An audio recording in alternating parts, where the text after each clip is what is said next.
तिमलाई महलमा हेर्नेछु आमा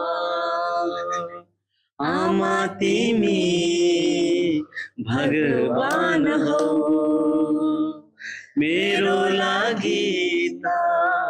संसार हो ओ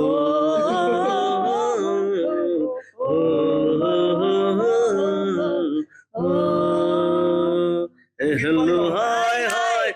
तेरो दाइलाई हातैमा घडी मिलेको बाडी आँखैमा चस्मा कुरा बुझ खासमा सब कुरामा अलवेज पर्फेक्ट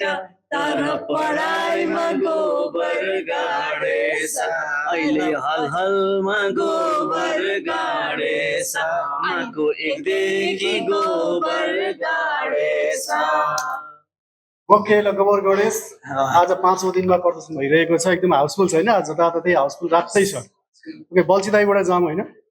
गीत त हामीले सुनिहाल्यौं जुन आमाको गीत छ नि यो आ छैन बाहिर आमाको गीत चाहिँ सिनेमामा मात्रै छ हामी अब बिस्तारै यसलाई पनि बाहिर युट्युबमा चाहिँ पठाउनेछौँ हाल्नेछौँ किनभने अब फिल्ममा विशेष गरी आमा छोराको कथालाई नै बढी दर्शकहरूले रुचाउनु भएको छ हैन रुँदै निस्किनु भएको छ यो गीत आयो भने अझ प्लस पोइन्ट हुन्छ एकदम एकदम हामी त्यो पनि छिटै नै हामी अबको केही दिनमा आमा भन्ने गीतलाई चाहिँ हामी बाहिर लिएर आउँदैछौँ हजुरहरूमाझ युट्युबमा र अर्को चाहिँ हाम्रो तानबुनाको झोला भन्ने चाहिँ हाम्रो योगेश सर त्यसपछि सदिच्छा बहिनी शान्ति बहिनी अर्को हाम्रो सेन्चुरी भाइ हुनुहुन्छ अनि कृष्ण दाई अमेरिका बस्नुहुन्छ उहाँले लेख्नु भएको गीत आइसकेको छ एकपटक वेबसाइट डिजिटलमा गएर हेरिदिनु होला तानबुनाको झोला ओके दाइ अब पहिलो फिल्म हैन अब यो 5औं दिनसम्म आइपुग्दा कस्तो पाउनु भयो के सोच्नु भएको थियो अहिले कस्तो पाइरहनु भएको छ कतिको खुसी हुनुहुन्छ तपाईँ मैले जहिले पनि भनेको म एकदम सामान्य एउटा भोइ मान्छे हो है तिमीले पनि सानो पर्दामा एउटा सिरिज बनाइरहेको मान्छे यति ठुलो पर्दामा आउने मेरो एउटा इच्छा मेरो कथा भन्ने एउटा इच्छा थियो मैले प्रस्तुत गरेँ र जतिजना हाम्रो आमाहरू हाम्रो दर्शकहरू हाम्रो दाइ दिदी जो आएर हेरिदिनु भएको छ उहाँहरूलाई काहीँ न काहीँ छोको छ त्यस कारणले गर्दा पनि हामी एकदमै खुसी छौँ व्यापारबाट कतिको सन्तुष्ट हुनुहुन्छ आज 5औं दिनसम्म के छ व्यापार पनि तपाईँ आज प्रड्युसर पनि हुनुभयो व्यापार चाहिँ म आउँदो आज सोमबार भयो या त भोलि या त बिहिबार पछि म हजुरहरूलाई कति जति पुगेको छ त्यही त त्यो चाहिँ म एकदमै अब हावाको तालमा बोलेर पनि भएन होइन एक्ज्याक्ट विकास बोर्डले दिएको चाहिँ मैले ठ्याक्कै भन्न सक्दिनँ किनभने जोडेको पनि छैन अलिअलि त आइरहेछ तर म हजुरहरूलाई विकास बोर्डको तथ्याङ्क आएपछि हजुरहरू अर्को सोमबार मात्रै अलिक पर रहेछ है त्यो बेलासम्म ठिक छ त्योभन्दा अगाडि नै म केही एउटा डाटा चाहिँ म हजुरहरूलाई प्रस्तुत गर्नेछु एकदमै छु र त्योभन्दा नि म चाहिँ के भन्छु भन्दाखेरि नेपालमा नेपाली कलाकारले पैसा भन्दा पनि दर्शकको माया पाउने हो जस्तो लाग्छ त्यस कारणले यो आघात माया प्रेम चाहिँ अति दिनुभएको छ एकदमै कृतज्ञ छौँ हामी ओके अब आमाको क्यारेक्टर एकदमै रुचाउनु भएको छ दर्शकहरूले होइन रुँदै निस्कनु भएको छ आमाको याद आयो भन्दै अब निस्कनु भएको छ धेरैजना कस्तो लागिरहेको छ तपाईँलाई यो प्रतिक्रिया आइरहँदाखेरि एकदमै खुसी लागिरहेछ यसको लागि सबैभन्दा पहिला चाहिँ हाम्रो बल्छी सरले धन्यवाद दिनुपर्छ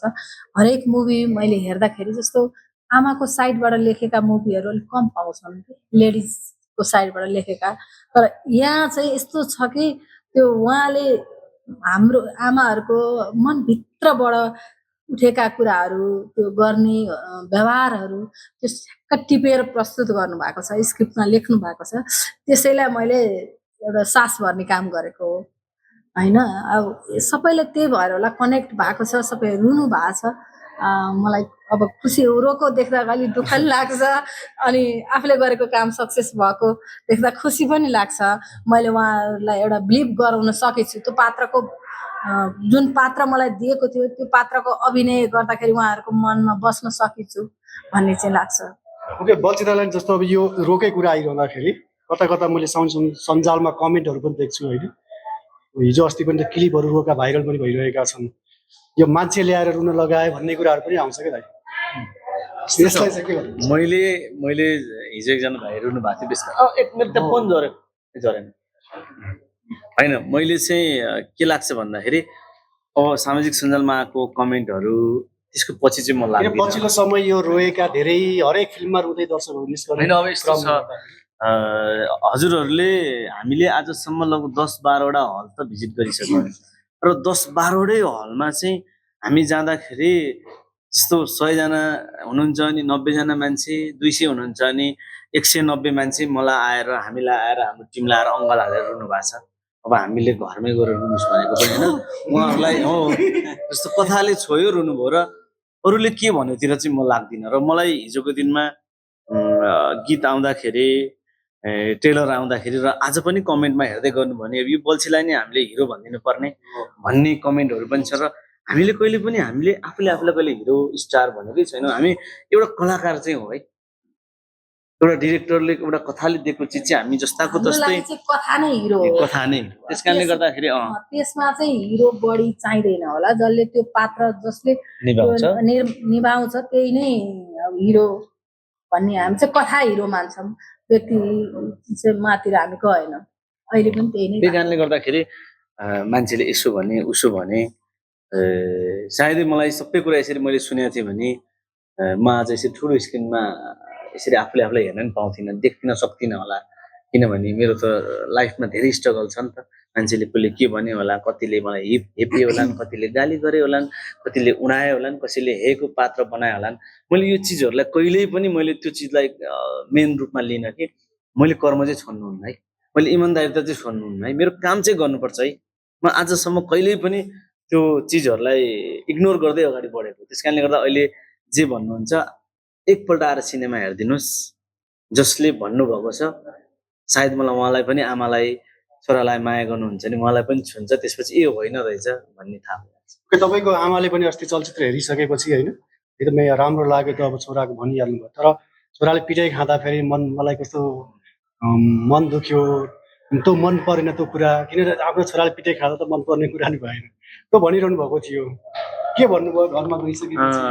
मम्मीसँग कुरा हुनै पाएन म खास मम्मी 5 दिन भइसकेको थियो काठमाडौँ आउनु भएको म चाहिँ पोस्टको काम एकदम गर्नु भयो रातिसम्म म के अरे काम गर्ने विपिन सरकोमै हाम्रो योगेशजीकोमै सुत्ने त्यसरी भइरहेको थियो त्यस कारणले गर्दा एकैचोटि म सिनेमा घरमा आउँदाखेरि मम्मी आउनु भएको होइन त्यहाँ धेरै गफ हुनै पाएन आमा छोराको त्यसपछि म फेरि रातैभरि काम गरेँ त्यहाँ केही मलाई त्रुटिहरू यस्तो भयो भन्ने कुराहरूमा काम गरेँ भोलिपल्ट मम्मी फेरि ल हामी त गयौँ है भन्नुभयो अनि भैँसी दुनु छ भन्नुभयो अनि जानुभयो मैले आमासँग बस्नै पाइनँ त्यस कारणले गर्दा राम्रोसँग कुरै हुन पाएन आमा फर्किनु भन्दैछ गोर्खा गइसक्नु भयो आमा आमासँगको आमा खुसी हुनुहुन्छ त्यो पनि साथमा पाउँदै पाइनँ आमाले भनेको त तपाईँले हेर्नुभयो मलाई मम्मीले चाहिँ मम्मीले मलाई यति धेरै अब त्यो हुन त सबै आमाहरूले छोरालाई यति नै माया गर्ने भएर आमाहरू अहिले भकानिरहनु भएको होइन त्यति हो आमाले एकपल्ट चाहिँ कस्तो लाग्यो भन्दाखेरि मलाई त सुरुमा त रमाइलो लाग्थ्यो हाँसो लाग्थ्यो पछि त तिमीलाई त्यो झङ्गल र झुमुल पाले ती बाबुहरूले मलाई त राम्रो लागेन भन्नुभयो भनेको मिल्थ्यो भने दुईजनालाई चाहिँ कुर्थ्यो मम्मी उहाँ त पिटाइ पनि खाइसक्नु भएछ हलमा त्यो अनि हिजो पनि सन्तोष भागेर बाँचेको हो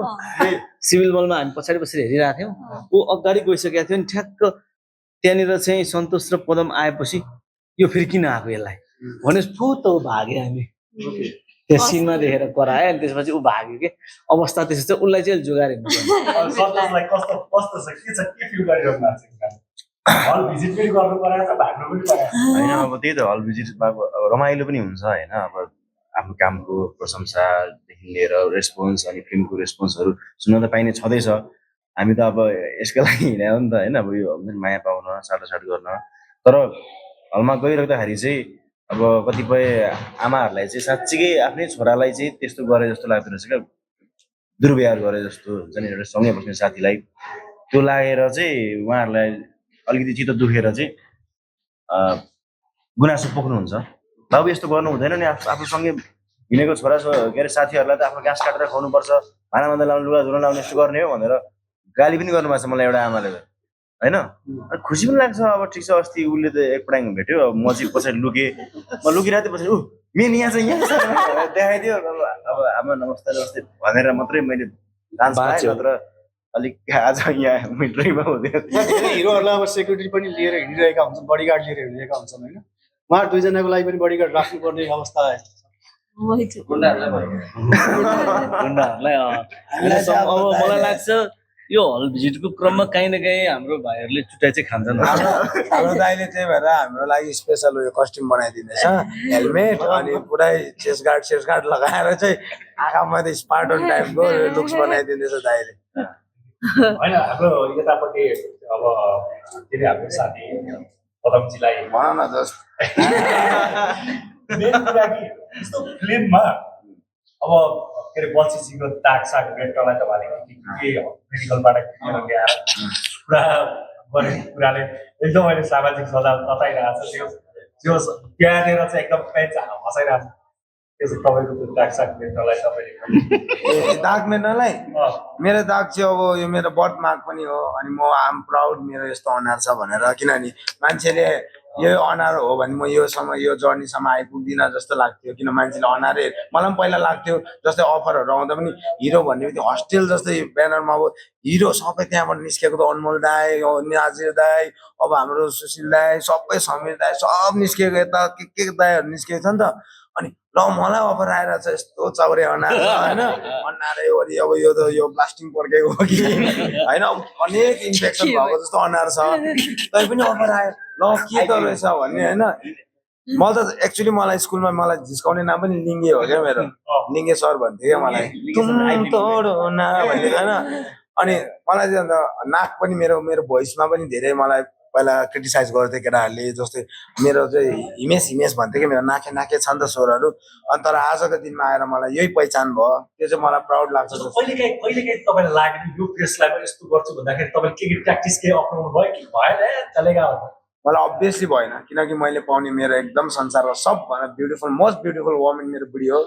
अनि मेरो मोस्ट ब्युटिफुल डटर छ दुईटा, अनि त्यहाँदेखिको बढी के चाहियो, मेरो सबभन्दा प्यारो मेरो बुवा हुनुहुन्छ र संसारमा सबभन्दा बढी गर्ने मेरो पब्लिक हुनुहुन्छ। अब त्यहाँदेखिको मेरो केही डिमान्डिङ पनि छैन। अनि मैले आफूलाई यो लाइफै मैले अब काहीँ न काहीँ मैले पहिला युट्युबमा गर्दा चाहिँ सोच्थेँ अब अर्निङको लागि पनि सोच्थेँ अभियसली, किनकि फ्यामिली भएपछि आफ्नो त्यो कतिवटा फुलफिल गरिदिनुपर्छ बच्चाहरूको। तर आजको दिनमा यहाँ आएर चाहिँ मैले आफैलाई पनि एउटा घोषित गरेँ कि अब डेडिकेसनै दिइसकेँ। अब आउने सिनेमामा नेपाल क्षेत्रमै म पनि काम पाउनु नपाउनु आफ्नो ठाउँमा छ र म चाहिँ अलवेज पनि एउटा वरियर भएर नै रेडी हुन्छु जब स्क्रिप्ट सुन्छु, यो स्क्रिप्टलाई यो पाराले गर्छु, यसरी काम गर्छु र अझै पब्लिकहरूसँग म इन्टरेक्ट गर्न पाउँ इन फ्युचरमा भन्ने चाहिँ मैले एउटा के भन्छ प्रण गरेको छु। प्रण होइन के मैले भन्छ? एउटा कुरो बोलेँ Mentality भनौँ। पूजन बोल्नु पहिला है म एउटा बोल्छु। उसले के भने नि यो नेपाली सिने क्षेत्रमा काम पाउला नपाउला भने डेफिनेटली मैले तिमीलाई आज होइन भेटेकै बेलादेखि साँच्चीकै यो मान्छे यति जेनुन छ नि, यस्तो छ क्या घिउ के यस्तो होइन साँच्चै भनेको ऊ एकदम जेनुन मान्छे हो। आर्टिस्टमा पनि उसलाई राम्रो ल यस्तो गराम भन्दा गर्न सक्ने र हरेक कुरामा चाहिँ त्यो प्रोड्युसरलाई डिरेक्टरलाई साथ दिने र यति सरल मान्छे छ क्या साँच्चै। आई लभ यु यार। थ्याङ्क यू दादा। अनि मैले पूजनजीलाई सोध्न खोजेँ कि तपाईँ राम्रो हुनलाई के गर्नु? त्यही त हो नि, होइन म राम्रो फेसमा के लाग्यो? काम गर्छु, काम गर्छु फेस राम्रो बनाउन काम गर्छु। म आफ्नो काम गर्छु, काम गरेपछि मलाई खुसी मिल्छ, सन्तुष्ट मिल्छ अनि त्यसपछि म आफै खुसी यसमा के युज गर्नुहुन्छ त्यसमा के युज गर्नु? मेरो राज चाहिँ त्यो हो। बल्छीजीले त अब के तेल युज गर्नु? त्यो त गरेर हेर्नु तपाईँले राम्रो हुन के युज गर्नु? अलरेडी जान्नु। सरी होइन त्यस्तो केही पनि होइन, म पानी धेरै खान्छु, त्यस्तो केही होइन, मेकअप गर्छु। मेकअप गर्नुहुन्छ? कति टाइम तपाईँलाई मेकअप गर्दा कति टाइम लाग्छ? म त यस्तो हुन्छ कि बल्सारको रफ्तारमा हिँड्नु पर्ने हुन्छ, कति ठाउँमा त्यतिकै छोडेर हिँडिदिन्छ नि त। म त कहिलेकाहीँ त गाडीमै गरेर आउँछु, त्यस्तो लाग्दैन 5 मिनट पनि, कहिलेकाहीँ 1 घन्टा पनि, त्यस्तै 2 मिनट पनि। 2 मिनट चाहिँ बल्छीसँग हिँड्दाखेरि 2 मिनट अनि ढुक्कसँग बस्नु नि 1 घन्टा होइन? होइन भने त काम अब चाहिने ठाउँमा जानु छ, मैले मेरो कारणले ढिलो नहोस् भनेर चाहिँ कहिलेकाहीँ चाहिँ यस्तो छिटो गर्न पर्ने हुन्छ नि त अलिकति। अनि त्यो त्यतिखेर चाहिँ अब छिटो गर्दाखेरि कहिले कहिले 2-3 मिनटमा 5 मिनटमा सकिन्छ नगरिकन पनि हिँडिरहेको हुन्छ अनि कहिले काहीँ चाहिँ बसेर आनन्दले गरिन्छ त्यही हो ओके अब केही छ जस्तो के भन्नुहुन्छ दाइ अब फिल्म राम्रो छ अझ भोलिबाट होइन हामीले हाम्रो टिम पुरै मैले केही मान्छेहरू सम्झिन पनि चाहेँ यहाँबाट हाम्रो शिवराम दाई डिओपी क्यामराम्यान दाई ग्राफर हुनुहुन्थ्यो के अरे हाम्रो गोपाल सर एडी हाम्रो तारा सर हाम्रो ड्रेसको बहिनीहरू आइस्मा स्वस्ति मेकअपको निर्मला भान्जी सञ्चिता भान्जी होइन टेक्निसियन साथीहरू हाम्रो शिव भान्जाहरू स्पोर्टमा हाम्रो अनि स्पोर्टमा चाहिँ नारायण भाइ के अरे सन्तोष प्रकाश शङ्कर पाण्डे दाइ जयेन्द्र शङ्कर पाण्डे दाई र स्पेसल अझै उज्जवल खड्का उज्जवल खड्का चाहिँ यो सिनेमामा है यो सिनेमा र मेरो जर्नीमा उज्जवल खड्का र पूजन घिमिरे मेरो एउटा हात हो यताउतिमा जस्तो भनौँ न अब यो फिल्म त अब अहिले राम्रै भइरहेको छ अझै राम्रो होला होइन अब यो फिल्म बनाइसकेपछि अहिले यो हलमा चलिरहँदा अब फेरि फिल्ममा कन्टिन्यू गर्छु भन्ने छ या होइन सिरियलमै होइन मैले एउटा पहिलेदेखि भनेको थिएँ फिल्म राम्रो व्यापार गर्दा पनि म सिरियल गर्छु गरेन भने त यसै गर्नु पर्यो होइन र मैले के भनेको थिएँ भन्दाखेरि गोर्खाबाट आएको मान्छे काठमाडौँ आएर घर बनाए सपोज भनेदेखि अब मेरो काठमाडौँमा घर भइसक्यो म गोर्खा जान्न भन्नु भनेको मूर्ख हो क्या मेरो त्यो सिरियल त्यो हल्का रमाइलो जुठे त्यो मेरी बासी भनेको चाहिँ म जन्मेको ठाउँ हो कारणले गर्दा लाग्छ मैले अहिलेसम्म तपाईँहरूले 10-15 वर्षदेखि मलाई चिन्नुहुन्छ म जहाँ थिएँ जस्तो थिएँ त्यस्तै नै छु जस्तो लाग्छ म फेरि पनि सिरियलको काम गर्ने हो हजुरहरूको घर घरमा सजिलै आउने हो 1 वर्ष 2 वर्षपछि फेरि अर्को सिनेमा लिएर आउने हो यसरी नै माया गर्नुहुन्छ भन्ने आशा छ सिरियल रोकिँदैन र अहिले चाहिँ एकदमै व्यस्त भएर हामीले एक भाग चाहिँ रोकेका छौँ तर टु बी कन्टिन्यू हुन्छ फिल्म पनि अब यसपछि फेरि अर्को प्लान त गरिरहनु परिहाल्यो गर्छौँ कामै यही हो हाम्रो गर्ने अन्तिममा जस्तो म्यामलाई सोधौँ न अब उहाँको गुरु होइन के भन्नुभयो उहाँले फिल्म हेर्नुभयो होइन कस्तो रेस्पोन्स आयो छोराले त हेरिसक्नु भएको थियो अस्ति होइन त्यो पनि सुन्नु सर बाहिर हुनुहुन्छ छिटै आउँदै हुनुहुन्छ आएपछि हेर्नुहुन्छ होला तर उहाँले चाहिँ के कस्तो रिभ्यूहरू हेरिराखेको छ क्लिपहरू हेरिराखेको छ कुरा गरिराखेको छ मसँग कस्तो छ के छ भनेर बुझिराख्नु भएको छ उहाँ पनि हतार लिनु भएको छ कहिले गएर हेरौँ हेरौँ भइरहेछ त्यस्तो भएको छ उहाँलाई अन्तिम एउटा क्वेसन सोधेँ ल जस्तो फिल्ममा के तपाईँको 2वटा आमा भनेर देखिएको छ क्या अनि स्टोरी रियल पनि भन्ने आइरहेको छ तपाईँको आमा 2टी होइन आमा एउटै हो होइन यस्तो छ कथामा काहीँ न काहीँ 60-70% त मैले आफूले भएको कुराहरू छ र केही चिजहरू त एउटा सोचिन्छ नि त यस्तो भयो भने यस्तो हुन्छ होला भन्ने हिसाबले हामीले सोचेको मेरो एउटै आमा हो परिकल्पनाको मात्रै र तर मेरो पर्दामा त अहिले यता आमा काली आमा गाइली आमा 3जना आमा भइसक्नु भयो थ्याङ्क यू थ्याङ्क यू